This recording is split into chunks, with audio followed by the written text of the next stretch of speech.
why does Kyiv insist on the military solution to the conflict instead of accepting the concept of federalization like we have here in Canada?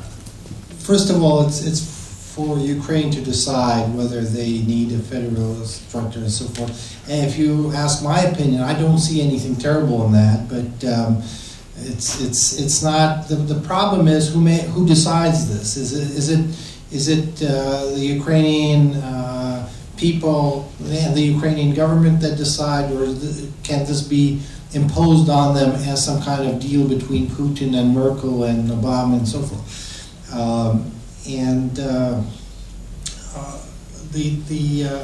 When we're speaking about a frozen conflict, in reality, unfortunately, we're not speaking about federalization in a sense. We're speaking about freezing something at least to the level that we have in Transnistria, where people have not been killing each other since 1992, and that's a big achievement.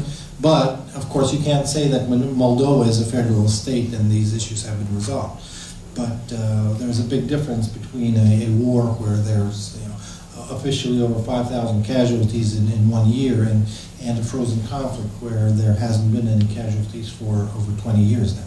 So we can move toward that state, and I believe if Ukraine can really start focusing on changing itself, on living up to the aspirations that people had when they went to the Maidan, then I believe that eventually this war for hearts and minds can be won, but without weapons. But of course, that's a long shot from where we are today.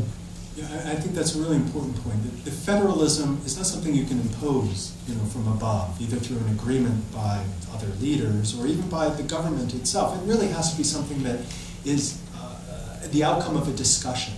And obviously, we're not talking about a discussion right now in Ukraine. We're talking about, at best, the possibility of freezing the conflict.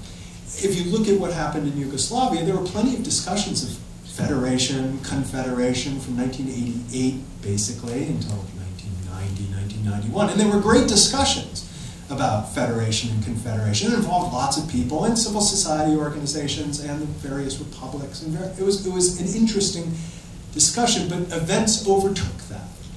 And that whole discussion of federalism and confederalism disappeared completely because of the breakdown of civil order, essentially. And we're dealing with a similar situation in which the discussion of federalism, which had been taking place even before the Euromaidan, and certainly afterwards, was overtaken.